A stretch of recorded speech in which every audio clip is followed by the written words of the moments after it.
I am so excited to see so many of you here, and I wanted to say a warm welcome to our On Native Ground, Virginia Native Nations Sovereignty and Persistence lecture today.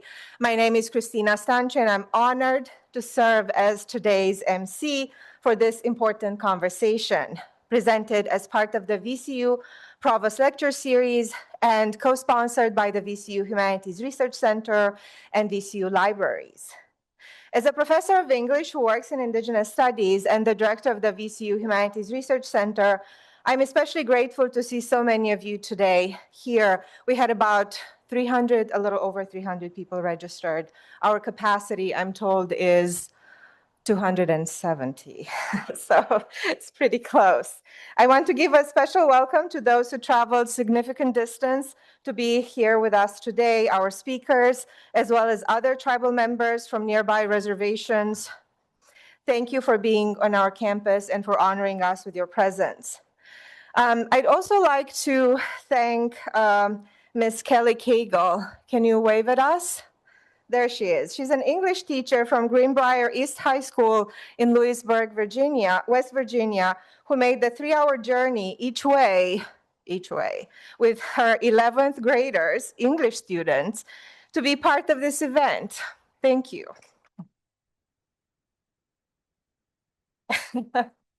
Her students have just finished reading Tommy Orange's They're There, the novel, and they are here to learn more. Your dedication to learning speaks volume, and 6 hours on a bus with high schoolers, Ms. Cagle, you deserve a bonus and possibly a medal.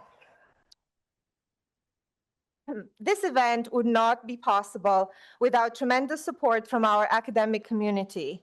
My sincere thanks to Provost Bev Warren for joining us today and for making sure that the Provost Lecture Series continues at VCU, bringing some of the brightest and most memorable speakers to our campus. Thank you also to Dean Catherine Gracia of the College of Humanities and Sciences, and to the Dean of the Libraries, Irene Harold, for their enthusiastic support of our work. I'm also grateful to the Office of the Vice President for Research and Innovation, Dr. Sriram Rao and his team, for their continued funding of the Humanities Research Center. This is an important thing. Although, and now the sad thing is, pneumonia prevents Jessica Stewart from attending this event and from moderating the discussion tonight. So you're stuck with me, basically. But it has been such a pleasure to work with Jessica Stewart since the summer when we started talking, to consult with her, and to really hear her vision for a talk where you won't see just the chief tonight, but you'll see his team, you'll see his community, not just one person, but part of a larger team. Finally, thank you to the exceptional team who brought this event to life. Ellie Musgrave and our small but mighty team at DHRC, John Glover, who is sitting over there and who has prepared that beautiful exhibit of books in Native and Indigenous literatures. A big round of applause for John Glover. Also from the library, Francis Burson and Ryan Pender, as well as the dedicated staff, both in the Office of the Provost and the Office of the President. A few logistical details before I get out of your way for a while. We are not broadcasting live, so this event will be recorded and will be available on our YouTube channel at DHRC by the end of this month. The restrooms are outside here to your right as you walk past the elevator. If you'd like to get up and grab a snack or a beverage during the event, please feel welcome. And if your schedule or parking allows, please stay after the lecture and discussion for a reception and an opportunity to meet and engage with our speakers today. Now, it is my great pleasure to introduce the VCU Interim Provost, Dr. Beverly Warren, who will provide some opening remarks.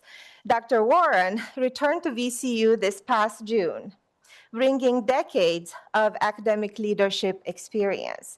She previously spent 15 years here serving as provost and Senior Vice President for Academic Affairs from 2011 to 2014. And I was a brand new faculty member in 2011, and I got to see her leadership in action, and I still remember it. You knew our names, which is very rare, so thank you for that. Then from 2014 to 2019, Dr. Warren served as president of Kent State University, where she achieved record enrollments, developed 33 new programs, nearly doubled external research funding, and positioned Kent State among the top % US institutions for international student enrollment. Dr. Warren holds not one, but two doctoral degrees, one in exercise physiology from Auburn University and one in higher education administration from the University of Alabama. As interim provost, she continues to champion faculty excellence, strengthen academic programs, and foster innovation through research and student engagement. Please join me in welcoming Dr. Beverly J. Warren.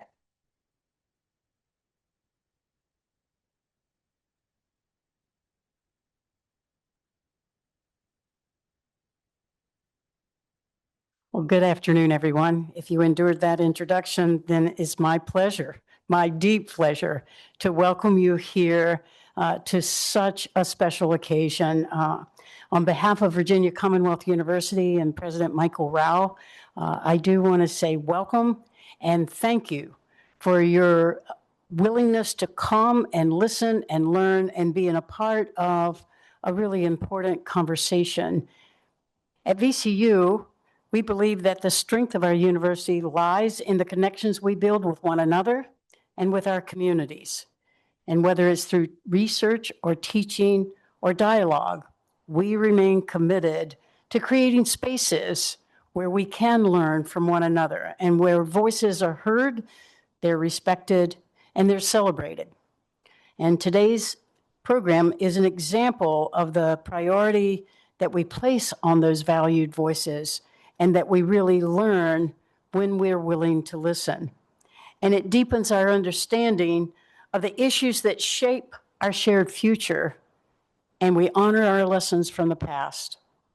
We're honored to have with us today Chief Stephen Adkins and members of the Chickahominy Indian Tribe, whose leadership and vision has really shown us visions of resilience and the importance of sovereignty of our Virginia's native nations.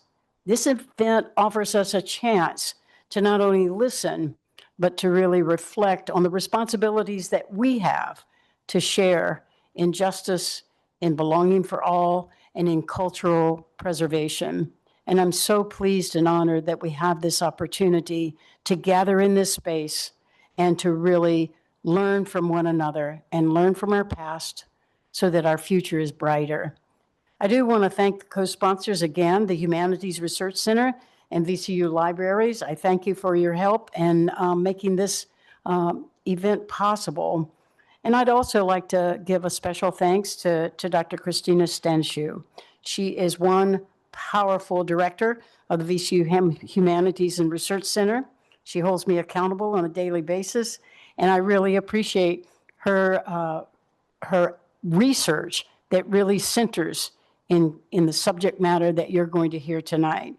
So I thank you for being here. I thank you for your presence. I thank you for affirming that we are one community when we're willing to listen. And so it's now my distinct pleasure to welcome to the podium Ms. Christina Davis, who will read the official VCU land acknowledgement approved by our Board of Visitors in September of 2024.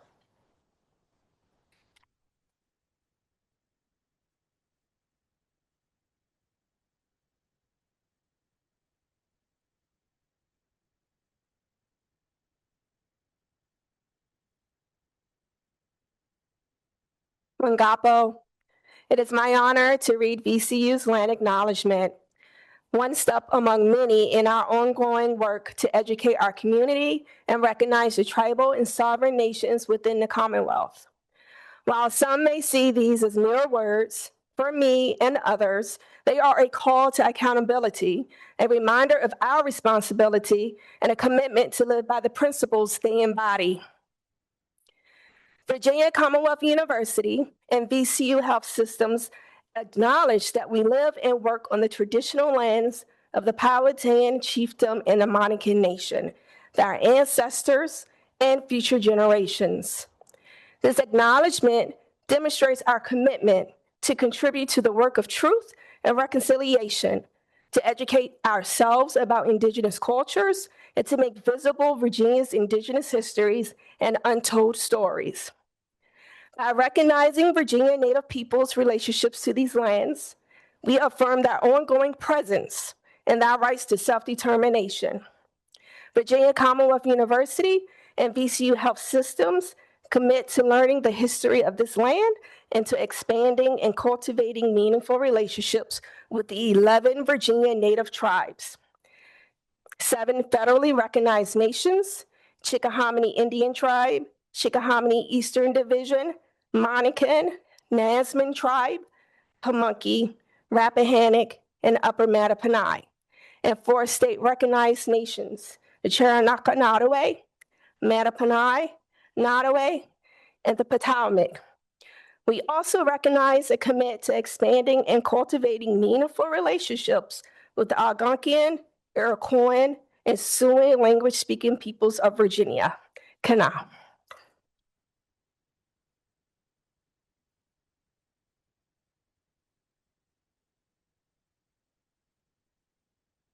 All right. I know you're here for Chief Steve Adkins, but you're stuck with me for 5 more minutes. I hope I can. Thank you. Thank you, Dr. Warren, Provost Warren, and thank you, Ms. Davis.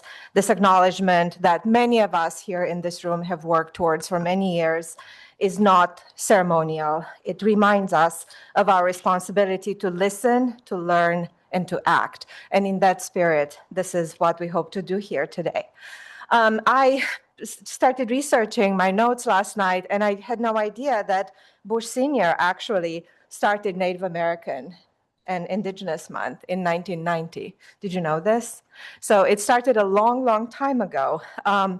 And we celebrate, mark it in various ways. As you came into the library today, you may have seen a cool new digital exhibit on the main library screen. Has anyone seen it? Can we see it right? Okay, several of you. If you've missed it, that's okay. If you've missed it, on your way out, please look for it. It's called In Digital, and it features the works of 11 Virginia Native artists throughout this week. I think some of them may be in this room. Right there, 1, at least 1, maybe 2. All right, raise your hand. And unlike most things on digital screens, this one is actually worth looking up from your phone for, so check it out. Today is an important day for our university. We have gathered here to hear from tribal leaders about sovereignty, persistence, and the future of Virginia's nations. This conversation, as we know, is long overdue, but it's happening at a pivotal moment for VCU. Here are some highlights of the progress we've made over the past 5 years. In 2021, we launched On Native Ground at the Humanities Research Center, an initiative which makes visible Indigenous histories and cultures. We host public lectures, workshops, international symposia, coordinate volunteer opportunities, and develop programs such as the Karen Wood Native Artist in Residence. So far, we've hosted 4. And we are getting ready to launch the Native Elder in Residence program in spring 2026. And I'm delighted that the former chief of the Pamunkey Nation, Robert Gray, who is here today, has agreed to be our inaugural Elder in Residence. Can you stand up, Bob, and be recognized? Thank you. Woohoo! Bob, no pressure, but you're literally making history here. So, in 2022, responding to faculty advocacy, the university created a One VCU Land Acknowledgement Task Force, which brought together faculty, staff, students, and community members to think critically about what it means to acknowledge Indigenous land. And more importantly, what comes after this acknowledgement. The task force has made a long list of recommendations, which the university has yet to implement. In August 2025, with a small grant from the Mellon Foundation and the support of our dean, we launched the Indigenous Humanities Lab at the HRC. And for those of you who don't know, small grant is academic speak for we're making miracles happen on a small budget. You know this. This lab is creating space for Indigenous-focused scholarship, community partnerships, and student engagement. And we recently welcomed Dr. Sarah Montoya, is our postdoctoral fellow and co-director of the lab. Faculty across multiple departments here in history, anthropology, English, education, and the arts are interested in integrating Indigenous perspectives into their courses and help us develop a new curriculum. And this isn't happening in isolation. It's happening in conversation with Virginia's tribal communities. I'd also like to thank our dean in the college, again, for supporting the creation of a Native American and Indigenous Studies minor, now in progress, which we hope will launch in the fall of 2026. So if you're already taking courses in Native Literatures, Native History, you can get a minor starting next year. I think this is pretty cool. Over the last 10 years, we have partnered with Pocahontas Reframed, which is the only Native film festival on the East Coast. And my hope is that VCU may, I don't know what modal verb to use, become an institutional partner to the film festival next year when it celebrates its 10th anniversary. If you don't know this, Pocahontas Reframed starts this Thursday and ends on Sunday night, and it's held at both VMHC and VMFA. If you have small children or grandchildren, please bring them to the Family Day powwow on Saturday at 10 at the VMFA. And for more details, we have tons of brochures, which Bob has carried all the way from the Pamunkey Reservation to the VCU Cabell Library. So thank you again, Bob. Recently, we have also seen student leadership emerge. Organizations like United Native Voices, our Native student organization on campus, are creating community, are raising awareness, volunteering, and advocating for Indigenous representation.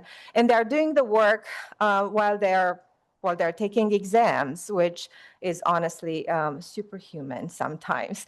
Thank you to Christina Davis for her leadership advising and mentoring these students. We appreciate it. We have done all of this and much work is ahead. We know this is just the beginning. The real work, the transformative work is still ahead of us. We have a proposal for a comprehensive VCU Indigenous initiative developed collaboratively with tribal members, with tribal partners, and supported by faculty across the university. This initiative would establish formal partnerships with Virginia's 11 tribal nations, develop mentorship programs for students, and bring tribal elders and scholars to campus. This isn't just about adding content to our curriculum. It's about fundamentally rethinking how we teach Virginia's history, how we conduct research, and how we partner with sovereign nations whose lands we occupy. In partnership with the Library of Virginia and Virginia Humanities, and a shout out to our friends, I see several of you here in the room, we'll be offering a week-long institute for K-12 teachers this coming July on representations of Indigenous, African American, and Latino people in the Virginia K-12 curriculum. And we also hope to hire faculty to teach more courses in Native American and Indigenous studies, especially faculty with strong relationships with tribal nations. For instance, William and Mary just hired 2 Native faculty in their English department this year, and we think VCU can and should do the same. And yes, we're competitive enough to want to keep up with William and Mary, even if they do have that whole founded by a king and queen thing going for them, but still. The thing is, the framework exists. The relationships are there. What we need now is institutional commitment, leadership that recognizes this work as central to VCU's mission and not peripheral to it. Why today matters.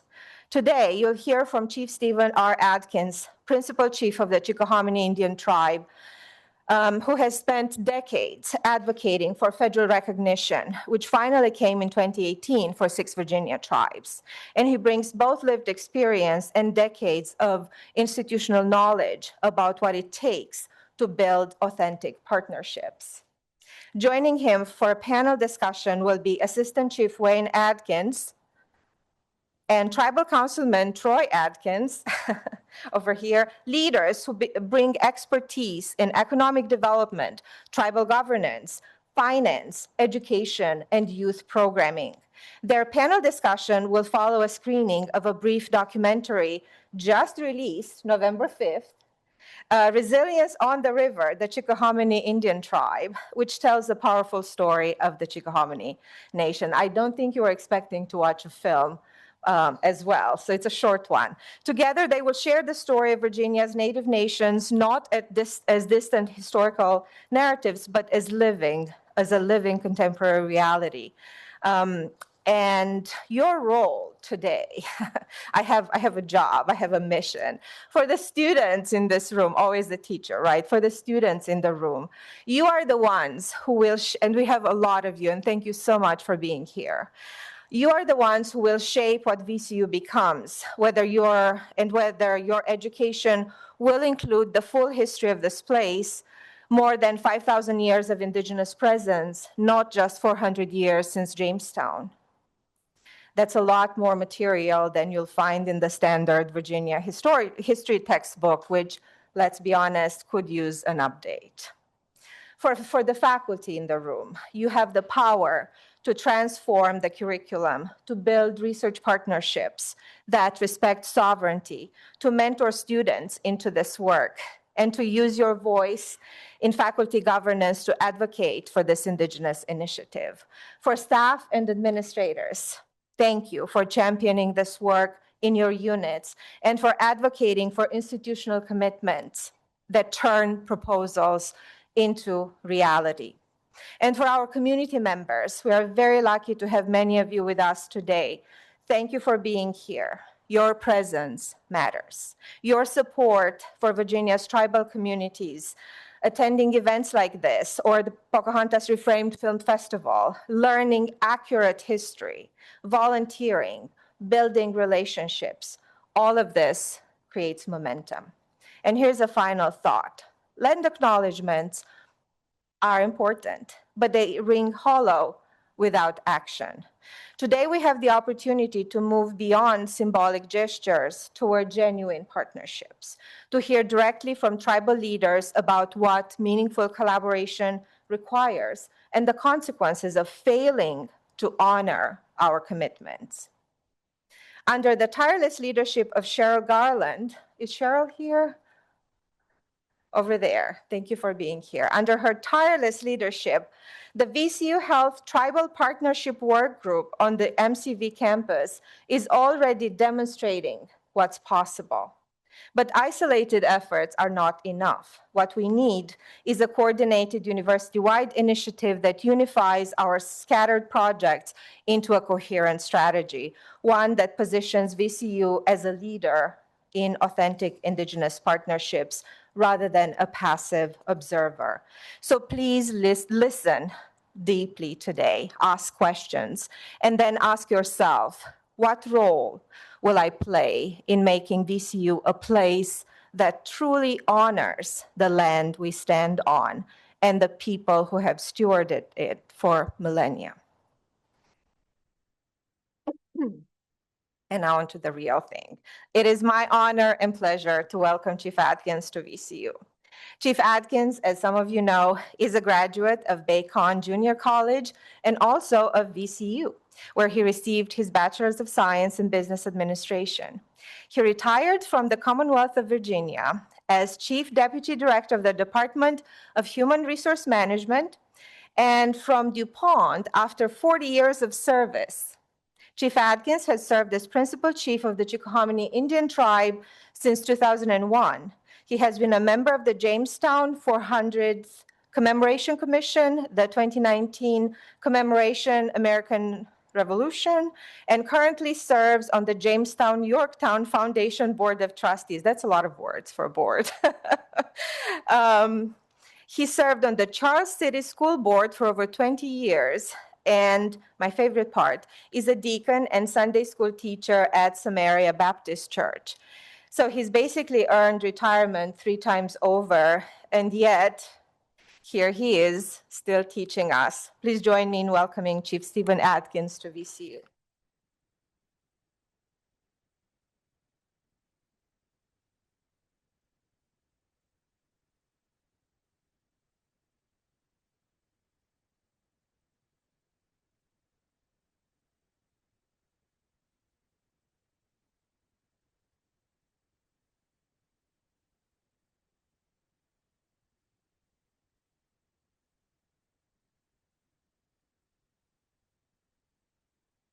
So I'll look at my timekeeper. I have 45 minutes, so you know what to do. Good afternoon,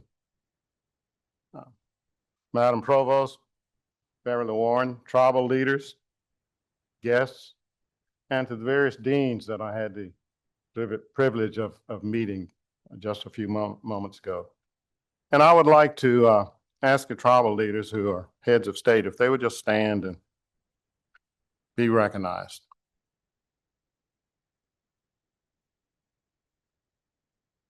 You and Thornton.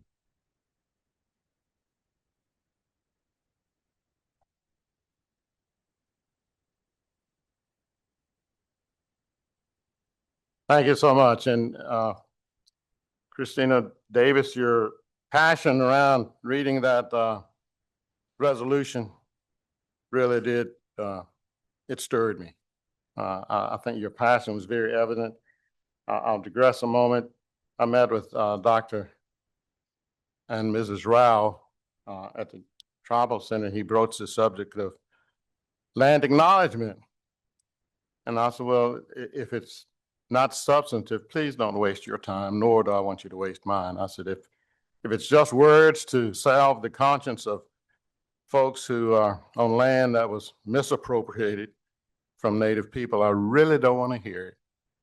And he said, Chief, let me talk, which I get that a lot from my wife. But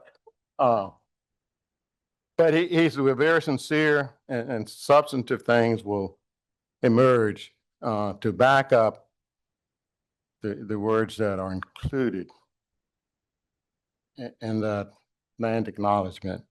And from what I've heard from Dr. Stanchu, it looks like substantive things are occurring. So kudos on that front. But I extend greetings and thanks to VCU Libraries and the Humanities Research Center for inviting me here today. I welcome any opportunity to help remove the skillfully and artfully woven cloak of concealment the Commonwealth of Virginia, many other states and institutions of higher learning have placed around the history of the indigenous peoples of Turtle Island, also known as North America. I am heartened by the fact that the emerging generation of citizens have a desire to learn the history of the Commonwealth of the United States, Commonwealth of Virginia, and the United States as it was lived. The whitewashed version does not pass muster, nor should it. When you think of history, people will use the term, I want complete history, I want total history, I want accurate history. But implicit in the word history is that it's real, it's accurate, and all of the players that made up that history will be lifted up. Their contributions, maybe their failures, all of those will be lifted up in a history that reflects those people who made the history. And the United States, Commonwealth of Virginia notwithstanding, has been sorely lacking in recognizing the contributions, especially in this area, of Black and brown people. And you can read that history and leave with a very good knowledge of the dominant culture, but scant information on Black and brown people. And it's time for us to change that, to make sure that our story gets heard. And today, people yearn for the truth. They want to hear history. And I think it's our responsibility, and especially the setting in which I find myself right now, it's responsibility of institutions of higher learning to make sure that history is taught and put pressure to bear on those folks who have resisted including history in the textbooks. I've said often that this transcends party labels. Many administrations have been here during my lifetime, and my quest to have history taught as it was lived has seemingly fallen on deaf ears from that level. But I think times are a-changing, to put it in the vernacular. And before I go further, I'd like to acknowledge the relationship the Virginia tribes have with the VCU Massey Comprehensive Cancer Center and the work that Dr. Robert Wynn and Dr. Cathy Tosis, and especially Haley Grosbeck, who is the one that herds all of those cats and makes things happen. But I would be remiss if I didn't mention that relationship that we have. And when we see VCU, wherever it is, it's VCU. And this is one arm that really is doing great work, especially in that area where cancer is so dominant among Black and brown people and often goes untreated. And those metrics that they use to decide what kind of medical regimen, medicinal regimen that people need often was based on studies that were done on white males. So that was a measuring block for non-whites and for women. So we've come a long way in that regard, and we have to keep the momentum going because there is a brain power here to conquer that dreaded disease, cancer. So I applaud all the good work that's going on, and as I said, that is part and parcel of VCU.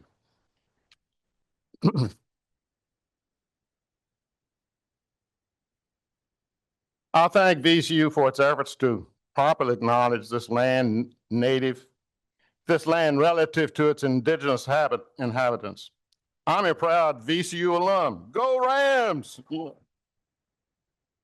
And the significance of speaking here on land that was stolen from our forebears, it's not lost on me. In fact, it is very significant. The fact that November is a month set aside to honor Native American peoples and their history brings even more significance to this time and place, but I must admit, I'm not a fan of Native American Month, Native American History Month, because were history taught as it should be, we wouldn't need a special month.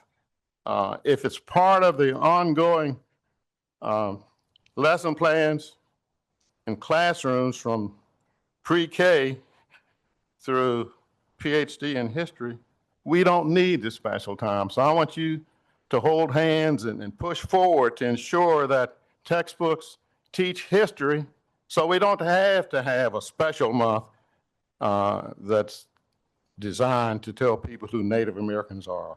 So I want you to help me on that. But the fact that this month is set aside does bring more significance to this time and place. It provides a small step forward in our effort to deconstruct, mind you, the contrived narrative about Native Americans that students are forced to learn in those brief periods of time and space indigenous history is taught in our classrooms. Governor Youngkin hosted a luncheon for the leaders of Virginia's indigenous tribes early in his tenure as governor. And I said, Governor Youngkin, I have one question for you today, and I hope you can answer it. Just one question. I said, I want you to assure me that the history of Virginia will be taught in classrooms across the Commonwealth. I emphasize there's no need to qualify the term history. If you teach history, it does the job. Life is all at once agony and ecstasy, comedy and tragedy. And if I leave at either of those components, then I'm not giving the students what they need to hear to get an accurate understanding of what was foundational, is foundational to the Commonwealth of Virginia, the United States notwithstanding. So shortly after that conversation, there was a headline in the paper. It was in the Native News Online, published November 18th, 2022. It says, Virginia Education Department backtracks from labeling Native Americans as America's first immigrants. Superintendent of Public Instruction, Jillian Barlow, apologized for the language in the draft standards describing the ancestors of Virginia's indigenous peoples as America's first immigrants. Oh, well. Shortly after that, Superintendent of Public Instruction is no longer employed by the Commonwealth. So here I am today, sharing snippets of the history of the resilience and persistence of Virginia's indigenous tribes that has allowed them to survive the deliberate attempt by the dominant culture to eradicate them both literally and figuratively. And we'll talk more about that. So where do I begin? Let's go back to the papal bulls that generated the infamous doctrine of discovery or manifest destiny. And I won't go through all of those with you, but suffice it to say, I want to give you a foundation that will let you know the damage that continues to inflict harm upon Native peoples even today, that doctrine of discovery. But Pope Nicholas V issued the papal bull Dam Diversas on 18 June 1452. It authorized Alfonso V of Portugal to reduce any Saracens, Muslims, and pagans and any other unbelievers to perpetual slavery. This facilitated the Portuguese slave trade from West Africa. The same Pope wrote the bull Romanus Pontifex on January 5th, 1455, to the same Alfonso. And then we end up with the papal bull that said any lands that Christians wanted to inhabit, it was their right, it was a God-given right. And they had the option to put people in perpetual servitude or even kill them if they didn't adhere to what the invaders had to say. So they really had a license to steal, a license to kill, a license to come forward and plunder and take land wherever and whenever they wanted. And if you look across the world, you'll see from places in the way out in the Pacific Ocean, where we have our friends, the Maoris, who were victims of this. You go to India, go through all of the Mideast, you'll see where the hands of the invaders wrought havoc at every step of the way. In 1493, Alexander VI, Pope Alexander VI, issued the bull Inter Cetera, stating one Christian nation did not have the right to establish dominion over lands previously dominated by another Christian nation, thus establishing the law of nations. Together, these papal bulls came to serve as the basis and justification for the doctrine of discovery. The global slave trade of the 15th and 16th centuries and the age of imperialism. And the source for this was doctrineofdiscovery.org. If folks want to fact check what I just shared with you. But I think it's good to set the stage. We faced strong headwinds from day one when the Europeans started exploring, conquering, stealing lands, and in many instances, raping and killing a lot of the women along the way. So we'll talk a little bit more about the ramifications of the doctrine of discovery. the vestiges of which haunt the indigenous peoples of the United States today. So with that background, we'll fast forward to May 14, 1607, which is the day the settlers came ashore at what is now known as Jamestown Island. They came armed with the doctrine of discovery, their God-given right to steal the land, weapons of war, and funds from European investors in systematic annihilation of the indigenous peoples of Seneca and the Turtle Island began. It began right away. In 1610, Lord Delaware ordered a militia to wipe out the Paspahegh tribe, who had the dubious distinction of living in closest proximity to Jamestown. He feared they would gain sufficient population and strength and numbers that they would overcome Jamestown. So the militia went out, they attacked the Paspahegh, and they killed women and children alike.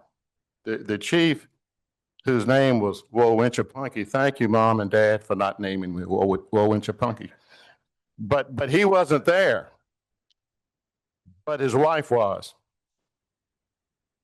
They were told explicitly, do not bring any survivors back to Jamestown or any hostages. So along the way, the wife of the chief had 2 free adolescent boys in the boat with them. And the leader of the militia said, we were given explicit orders not to bring them in hostages. So they threw those 2 children overboard. And the writer says they blew their brains out with a musket. Mind you, folks, this is 1610. This is a scant 3.5 years after the settlers landed in Jamestown, fulfilling that right they said God gave them. I think a miracle that ensued is that I, Stephen Adkins, am a Christian, and my tribe and most of the tribes in the Commonwealth of Virginia are Christian. So we heard the message despite the evil messengers that brought them to our shores. In my view, that is a miracle. So they took the wife of the chief ashore. But as they approached the Jamestown settlement, they said, if we take her back to the settlement, she will be burned at stake. So they decided to dispatch with her more humanely and ran her through with a sword. And I would say that later on, the leaders of Jamestown, when they would kill native people, they would put them back to back so they wouldn't have to waste 2 bullets. They would shoot through the head of one to get the other one.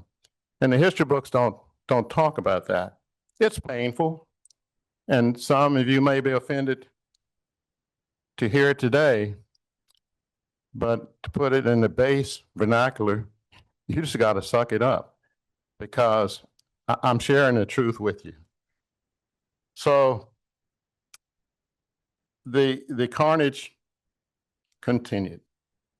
In 1614, the Chickahominy tribe engaged a treaty with the settlers in which they agreed to provide 350 to 500 bowmen to the settlers in the event of an attack by the Spaniards or even tribes that were hostile to the Chickahominy.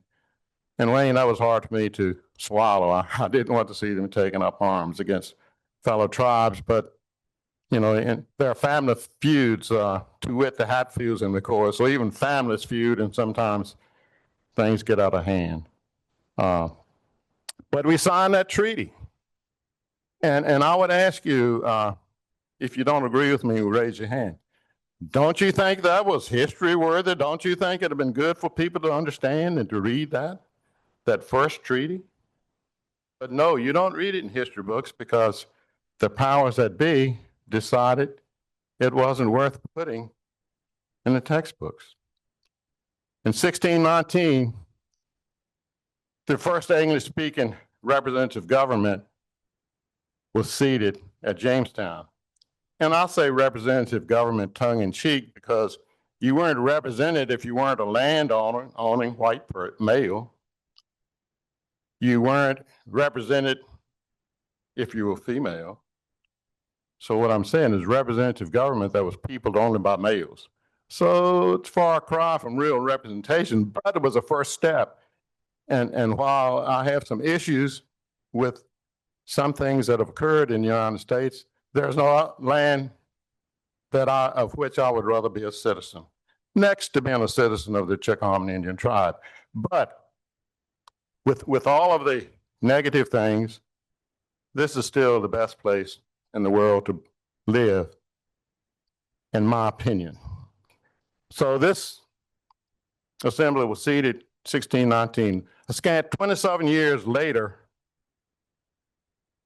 they evicted the Chickahominy people from their native lands along Chickahominy Ridge, forced them down with their neighbors, Chief Brown, Chief Gray, in King William County. And all of the tribes had to stay on the reservation. If they chose to leave, if they were given permission to leave, they had to be dressed in specific colored clothing. If they dared to venture out without having on the proper attire, the settlers were given permission to shoot them on sight. This too, you don't read in history books, but it's a fact. It's a documented fact. So we will move to that reservation, as I said, a scant 27 years after the seating of the first English-speaking representative government. 1622, there was an uprising, and for years they called it the Massacre of 1622. And that's when O.P. Kankanu waged a very well thought out strategic attack on the settlers who had been just completely violating the treaties they had signed, saying that the land of the native people would be theirs forever. They would always have hunting and fishing rights. They could raise their gardens, do all those things that they needed to do to sustain themselves. But before the ink was dry, the treaty was broken. And Chief Powhatan had done some work trying to negotiate a reasonable settlement from the colonists, but to no avail. And O.P. Kankanu said, we're tired of it, we're going to fix this. And he sent Chanko to warn them. And the reason that I say he sanctioned Chanko to warn these people was because he was welcomed back to the reservation after he went and said, look, you're going to be attacked if you don't straighten up. So on a moonless night in 1622, there was a coordinated attack from the extreme tideward area down around Hampton Roads all the way up to eastern Henrico, actually and beyond to Henricus, what is now Henricus. And there was a simultaneous attack that night on all of those installations, from Berkeley Plantation in between and Flower 200, there was an attack. It was a moonless night. It was very successful. And we call it a successful military, can't think of the word, but anyway, a very successful military attack on these people who just completely ignored the military campaigns, what I was trying to say, who completely ignored the treaty that they had agreed to obey. And the victory was short-lived. I'm sure the natives celebrated that victory for a while, but the hunger, the greed, the voracious appetite to take land just continued to grow. And to be sure, a lot of settlers were killed during that attack in 1622, but their numbers were immediately replenished by people who continued to come over to what they called the New World. Not the same thing for the natives because we had a finite number of people. I would add that when the settlers landed in 1607, there were 35 to 40 tribes east of the fall line, the James River fall line in Richmond, down to the eastern shore. And at the end of the 17th century, 9 out of 10 of the native people had perished. Some of it through disease, a lot of it through active warfare inflicted upon them by the settlers. 1646, a much heralded Bacon's Rebellion occurred. And if you walk in the Capitol today, you probably still see a picture of Bacon. I'd like to see it taken down. But he wrought havoc on Native people. It was his mission to destroy Native Americans, and he was very successful in doing it. But how many of you read that in the history books? I'd like to get you an audience with Chief Ann Richardson. She's really become an expert on that history. But there are the things that we see every day where we're forced to kind of honor heroes who weren't our heroes. You know, my hero could have easily been characterized as Chief Powhatan, Chief O.P. Kankanoo, Chief Joseph, who famously said, "I will fight no more forever." Excuse the grammar, but he was speaking of English as a second language. But it showed the passion he had for peace and the things that he would do to preserve that peace. In 1677, the treaty, ultimately called Articles of Peace and Treaty of Middle Plantation, reduced to writing many of the things that we needed to ensure our existence on this land that we call Sinakamaka. And the tribes here today were signatories of that treaty. And that treaty was set aside over the ages, and it came to bear in a case that arose regarding some water rights in King William County. It was settled before it was adjudicated in court. I would have loved to have seen it adjudicated, because I think at that point the dynamics at bay were on our side. I believe the tribes would have prevailed. But we would deem sovereign subjects of the crown, which is a contradiction in terms. How can you be sovereign and subject? But that's what the treaty said. And it's significant to note that as years passed, you know, after the colonies, those areas became the United States saw fit to keep the treaties, the trade treaties that the colonists had established with companies in Europe and elsewhere. But they also chose not to honor the treaty with its indigenous people. And we never went to war against the United States. Those folks, and we effectively kept the United States off the tribes out west for 200 and some years, which gave them time to get a lot of things done that they wouldn't been able to do otherwise. So we were hampered at the end by the fact that we had never taken up arms against the United States. And where I was going with that original thought was those tribes out west had engaged treaties after wars, you know, to kind of settle that conflict. And needless to say, the treaties weren't worth the ink that they were written on. After speaking in Congress, one of the testimonies early on, someone approached me in the hall and said, "Why do we have treaties? You know, it doesn't make sense. Here we are in the 21st century. Why do we have treaties?" I said, "I'm okay with doing away with the treaties. You give me back the 98% of the land mass you stole for us in exchange for these treaties, and we'll call it even. You can have the percent." That didn't go over very well. But anyway, here we are. In 1750, the Chickahominy tribe began heading back home to what's now what was called Chickahominy Ridge. And I think that's a miracle in itself, how our people could obtain land fee simple. You know, our modus operandi was to stay underground, to stay out of visibility so that we could protect our existence. But there must have been divine intervention because our folks did start buying land and building homes in the middle of the 18th century. So that's where I like to say the arc of justice began.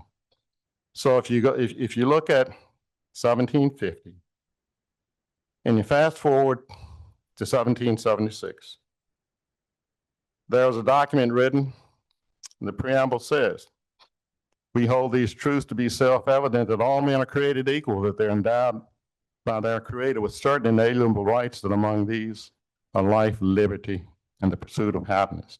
And I must tell you, for years, that Declaration of Independence, July the 4th, meant nothing to me, except a day off from work, and ice cream, and hot dogs, and fun at the old Chickahominy school with tribal citizens, and citizens from other tribes would come and celebrate with us. But it had nothing to do with Old Glory, the flag, because we weren't who Thomas Jefferson was writing about when he wrote the Declaration of Independence.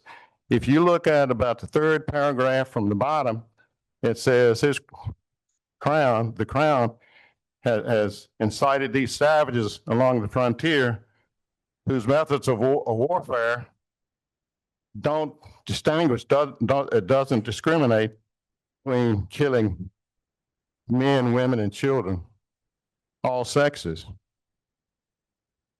It gave me pause when I first read it because that template for killing women and children was set in 1610 when Lord Delaware authorized the annihilation of the Paspahegh tribe. What a short memory we have. And I look at the Thomas Jefferson papers, which talked about the Monacan coming up and going to the burial grounds, the ossuary, the mound, where some of their citizens had been interred. And Jefferson said they just stayed for a while and observed and then left and went home. He also said with a certain amount of glee in the Jefferson papers that there are few, if any, Chickahominy citizens left. And that's the same one that in 1806 dispatched Lewis and Clark on a mission westward to take more land from native people. But still, I've been conditioned in school to look upon him as a founding father and to revere that image that's portrayed, even though it's contradictory to the actions that were going on when the Declaration of Independence was written. But if you look at that, what finally hooked me, folks, when it says we are endowed by our Creator with certain rights. The Creator included me. Thomas Jefferson didn't include black and brown people, but the Creator did. So he made the mistake of pinning that, of writing it down.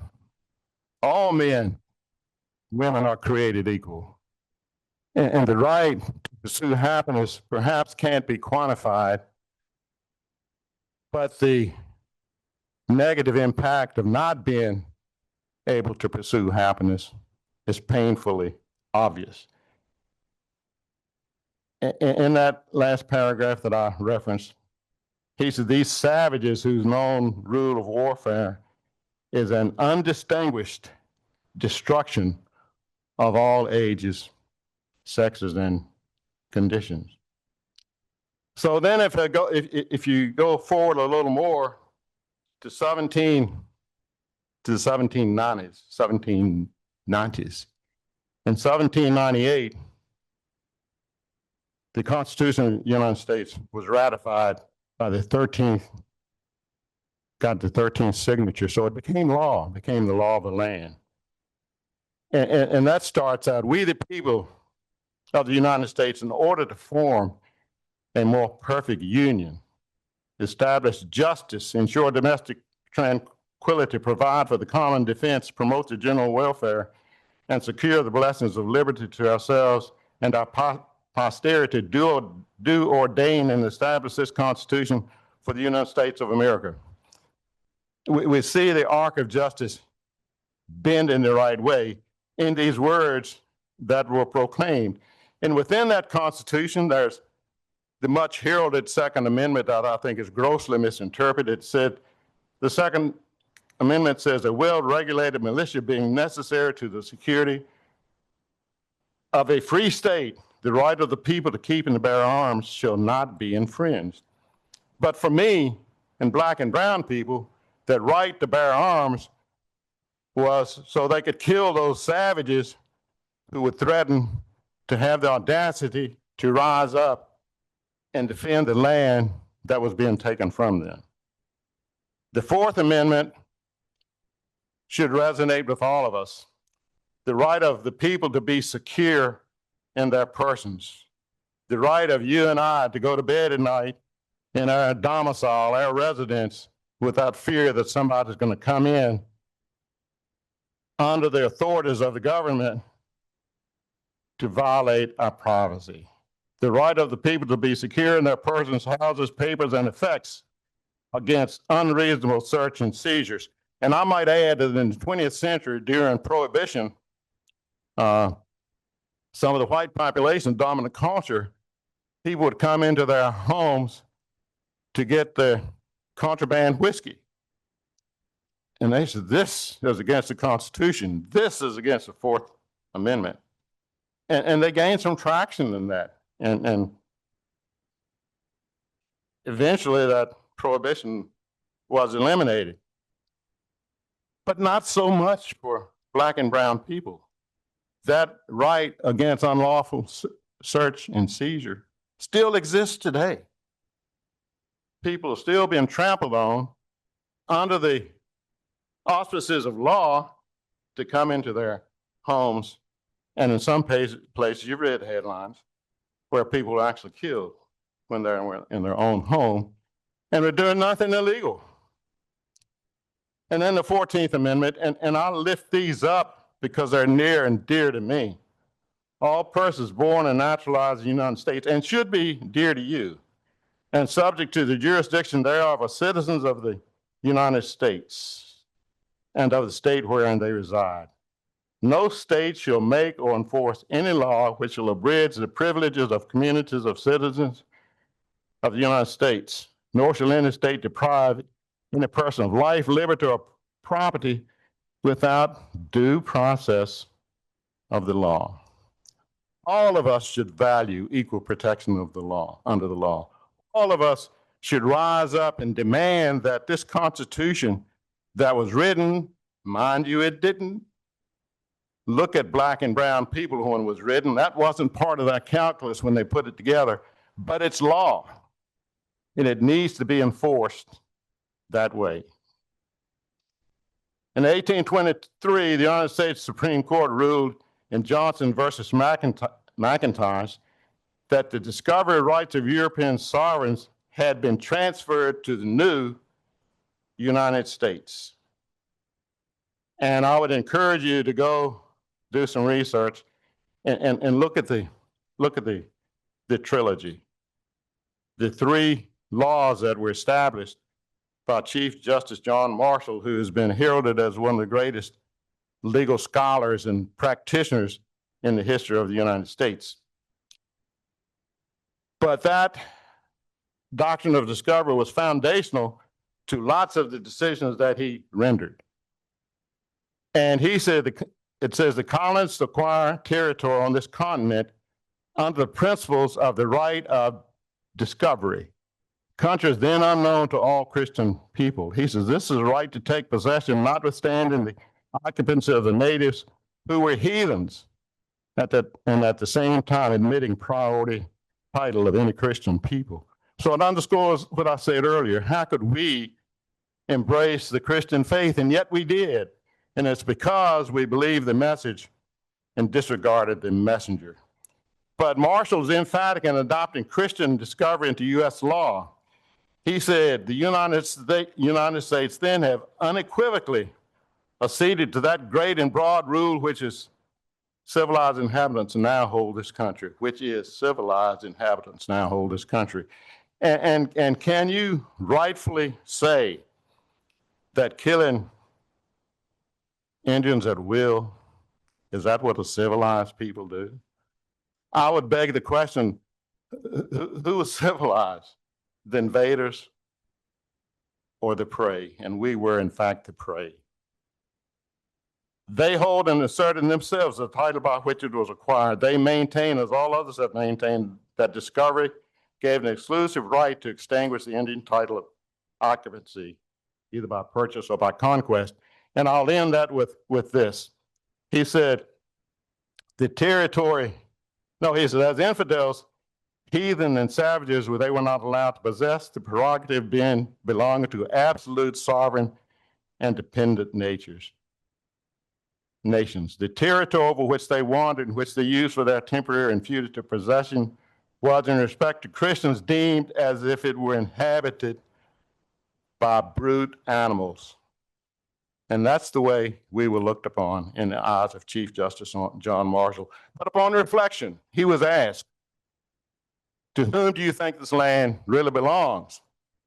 And he answered, from a divine perspective, it belongs to the native people. But I don't think they have the intellectual capacity to be good stewards all of these vast possessions they have. And I like to share this one. It'd be great if he could be here in Richmond at the end of a heavy rainfall and drink a cup of water from the combined sewer overflow, and then tell me who were the better stewards. We'd been here for millennia, and you could go to Jamestown and reach down in the water and pick up a handful of oysters, crabs. You could drink water from the Pamunkey River, which was, in my view, it was named the York River by the captors who completely disregarded the people who had been here for many, many years and had been good stewards over this land. In 1861 to 1864, the Civil War was raging. So as I look at that arc of justice, on November 19th, 1863, Abraham Lincoln said, 77 years ago, our forefathers brought forth in this continent a new nation, conceived in liberty, and dedicated to that proposition that all men are created equal. He went on to say, we're gathered here today, in this war, to test whether that nation or any other nation so conceived and so dedicated can long endure. I pose the question now, with what's going on in the world, the United States notwithstanding, how long can we, as a free nation, so conceived, endure? It's time to wake up and do what we need to do to restore that order that we deserve in this country. In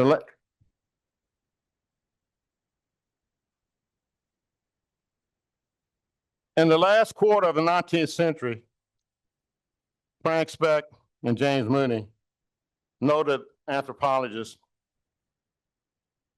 lived among at least 6 of the federally recognized tribes and presented a report to the government of the existence of the tribes and how they maintain their governance structures.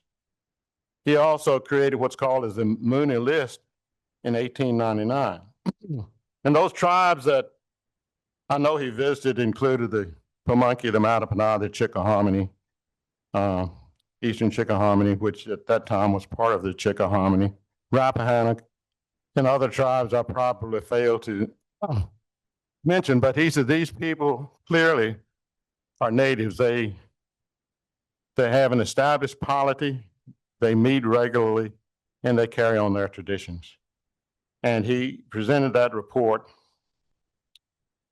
to the officials, Department of Interior. During that same time period, 1901, the Chickahominy tribe reorganized to its present form of governance, which includes having an elected chief. I tell people we were like the people of Israel who looked around their neighbors. The people of Israel had a judge, and these other folks had kings. So Chickahominy said, "We want a king too." So we elected the chief the first time in 1901.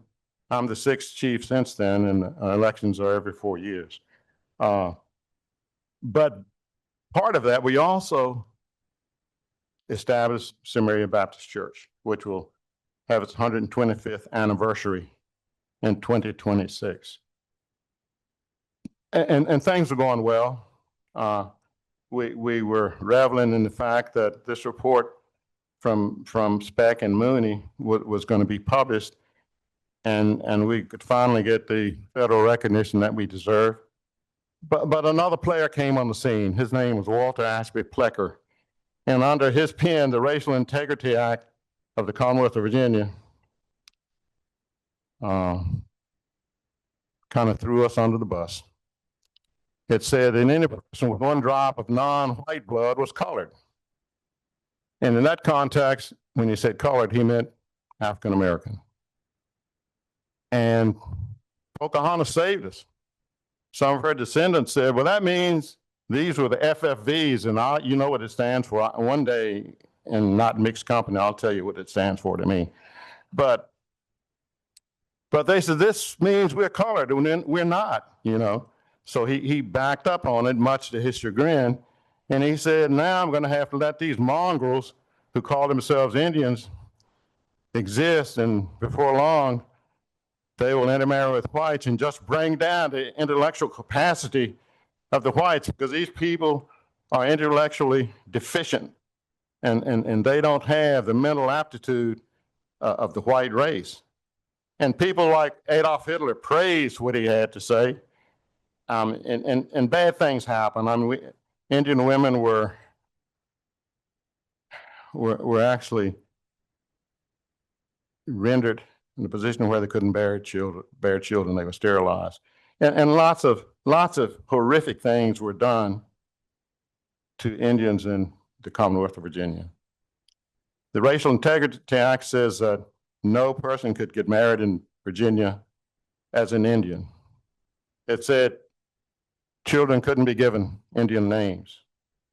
My good friend and brother Wayne Adkins, his mom and dad went to Washington, D.C. to be married, and the clerk of the House of Representatives joined them in marriage. And he would periodically write to the chief of the tribe and said, how's that nice young couple that I had the privilege to officiate their marriage? How are they doing? My mom and dad went to Washington, D.C. in 1935 to be married. And they put themselves at risk coming back home because they could have gone to jail for a year and fined significant dollars for having the audacity to marry and come back and live as an Indian couple. They're the things that we faced. So this Racial Integrity Act went into effect in 1924, and it's no coincidence that's the same year that Indian tribes gained citizenship as citizens of the United States. And I could talk for days on that, because the reason that happened wasn't out of goodwill. It was another way to put us on the tax rolls and take away those things that belong to us as a result of treaties. So we won't go over that. But if you fast forward to 1934, the Bureau of Indian Affairs called the Office of Vital Records and said, there are tribes in Virginia that need to come on the rolls. This is 1934 Indian Reorganization Act, which was to open the doors for the Pamunkey, the Mattaponi, the Chickahominy, the tribes that I've mentioned, admitted to the BIA at that point as Indian citizens.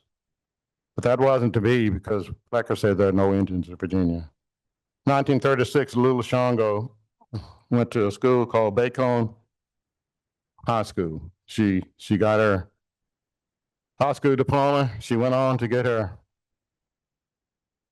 college degree, to get a bachelor's degree. She came back to Charles City County and began to teach the Indian kids far beyond the capacity that were able to go in school before then. We went about to the 8th grade. And from there, kids would go to Bacone College in Oklahoma to go to finish high school, and some stayed and went to college. And some never came back home, which I think was part of the calculus of the Commonwealth when it happened, because the kids got a one-way ticket to Oklahoma and scholarship to go to school there.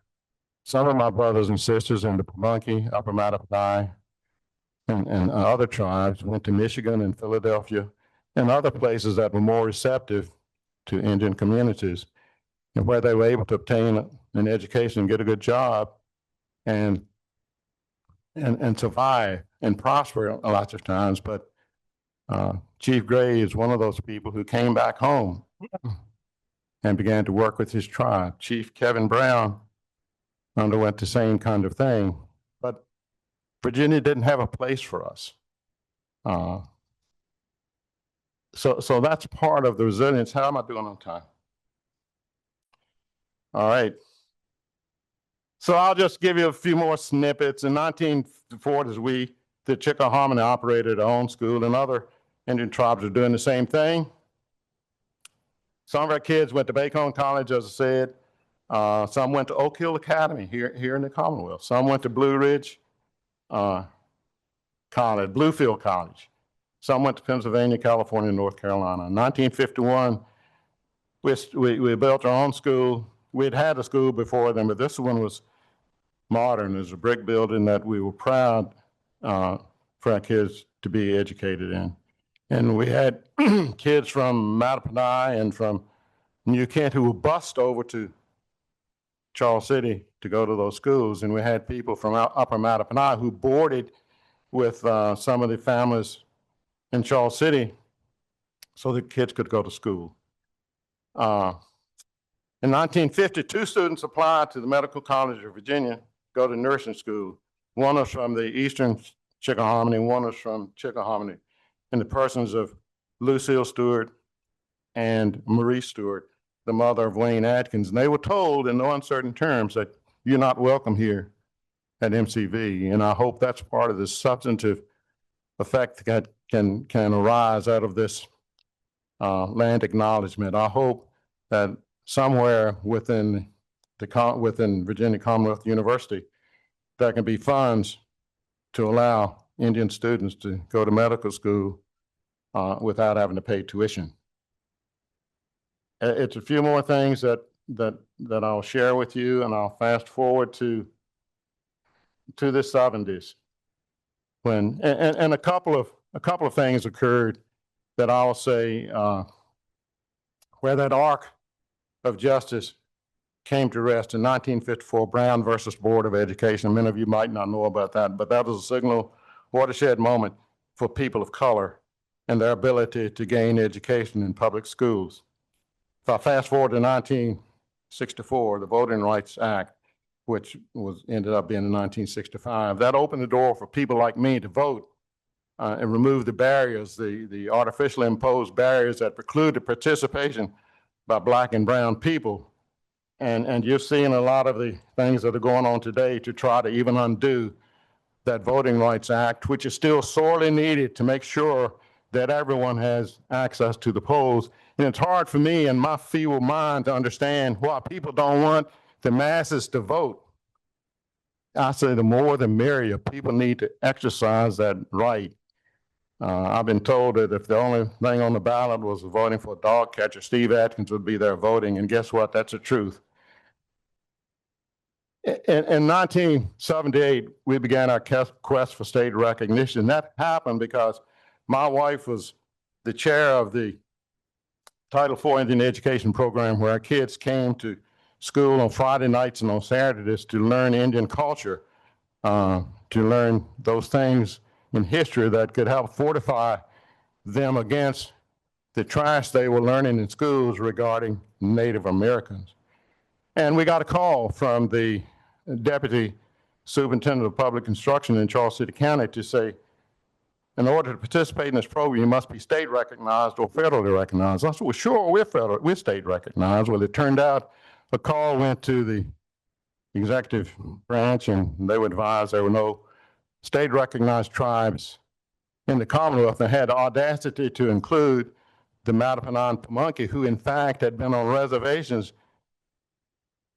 since the mid-17th century. But we did a lot of work in that regard. We met for 4 years. One of the old lions in the House, Hardaway Marks, helped champion that bill along with Elmo Cross. And we went through some very rigorous hearings in order to satisfy those criteria that were there. And we used the same criteria that the federal government does. It's 7 criteria. And we used all of those in our process. And after those 4 hard years, and sometimes, folks, I want to throw up my hands and go home and say, heck with it. The questions were embarrassing. We didn't want to go through them, but we did. And we prevailed. In 1983, the Commission on Virginia Indians was established, and we gained state recognition. And that process was duplicated with enhancement and the Monacan, very rigorous. It was changed somewhat in the last part of the 90s and early 2000s, and some of the folks just didn't stay the course and ended up getting recognition through an act of the House of Delegates in the Commonwealth of Virginia. But we stayed the course. It was uncomfortable, it was unpleasant, but we knew we had to have that background in order to go further. And it did bode well for us in our struggle for federal recognition. And the tribes that gained federal recognition in 2018 had dual processes. We pursued it legislatively and administratively, and in January 2018, the Chickahominy tribe took its administrative petition to the Office of Federal Acknowledgement. We were told, Chief, I told you your tribe would be able to gain federal acknowledgement through the administrative program, administrative process. At the same time, the Senate passed the bill approving the Thomasina Jordan Recognition Act in mid-January 2018. The House had approved it in May 2017. So when it passed the full Senate, it was sent to the president's desk.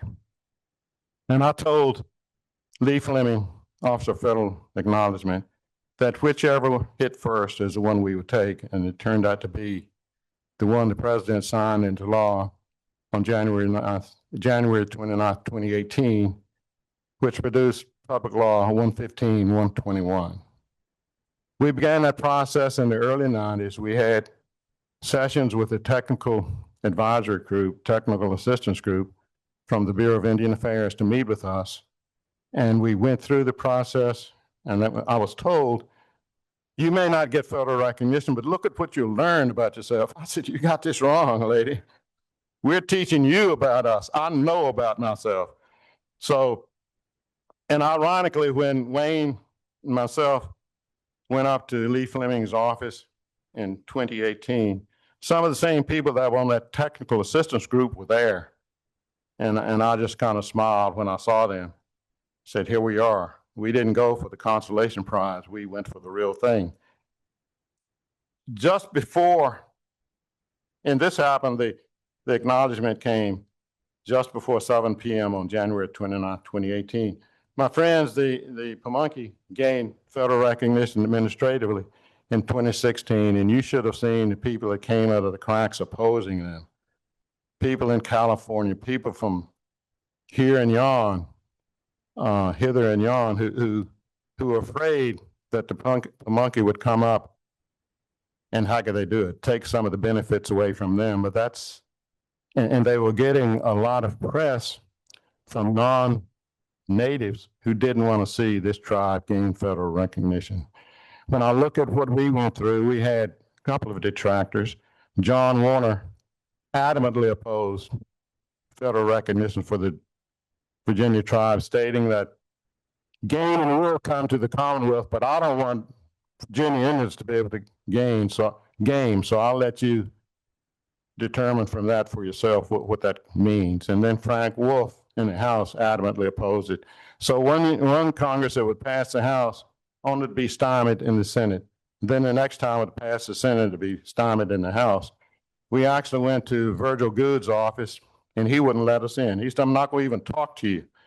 All you want to do is game, and I'm not going to talk to you. And one of the guys that was with me, I had to hold him back because he would have been in jail otherwise. But Virgil Good made that statement, and he says, I won't even talk to you. And I'll tell you, folks, he was an elected representative who was paid for. His job was paid for by the citizens. In 1999, we were told by Lee Fleming of the Office of Federal Acknowledgement that I think some of your tribes will gain federal acknowledgement as sovereign nations, but many of you here today won't live long enough to see it. And that prophecy came through. My dear friend, Chief Longworth Adkins, Wayne's dad, passed in the interim. He didn't get to see the results of the labors that we had exerted in this process. I'm going to close with just a couple of things that I saw this weekend.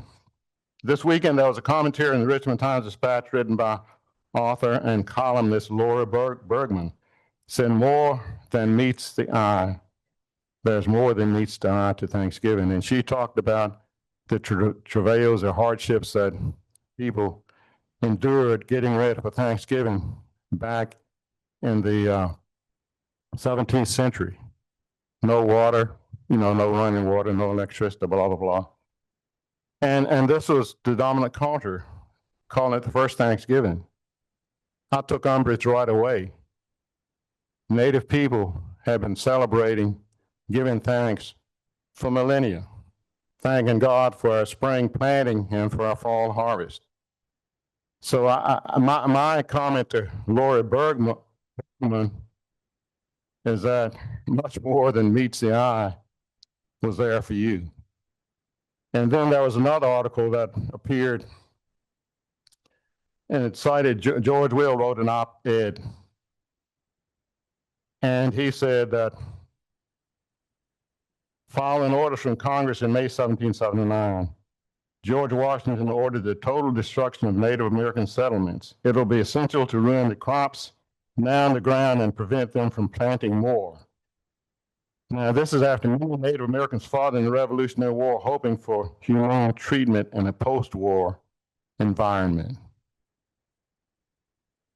There was a letter that Rabbi David S. Asher wrote in the Times-Dispatch, where he was citing George Washington for writing a letter to the Congregation Toros Synagogue in Rhode Island expressing the religious freedom enshrined in the U.S. Constitution and dispelling concerns regarding freedom of religion beyond Christendom.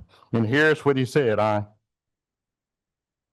quote, declaring to bigotry no sanction, to persecution no assistance. This hypocritical declaration from an owner of slaves and a disparager of American Indians. This is another one of the founding fathers that Native people are supposed to genuflect to. Folks, I'm sorry, I can't. And I'm probably the chiefest of hypocrites, but I'm not going to say in one word, in one statement, to bigotry, no sanction, to persecution, no assistance, while I am waging war on Native people, while I own slaves and they're subject to the same inhumane treatment that slaves were across what is now the United States then. So how did we get here? How did we gain federal acknowledgement? How did we as tribes stay together? Some people flee from hardships. Some people knuckle down, coalesce, and fight it together.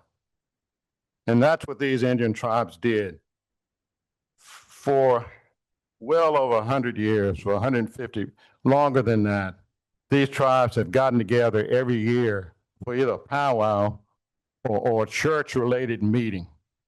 The Pamunkey reached out to the Chickahominy and said, folks, you need to establish your school, you need to put more discipline in your meetings because you do not want to lose your identity as Native people. So, Chief Brown, I commend you and the Pamunkey for taking that leadership. And here we are. Other people would have run. Other people would have hidden. But through this adversity, the tribes gained strength. And we held hands with a resolute determination that we would conquer those ghosts that continue to haunt us, that we would stay together. And as Paul said, we'd press on toward the goal, toward the prize, toward the goal, which calls us heavenward. We'd press on toward the prize of the high calling of Jesus Christ. And folks, that's what we did.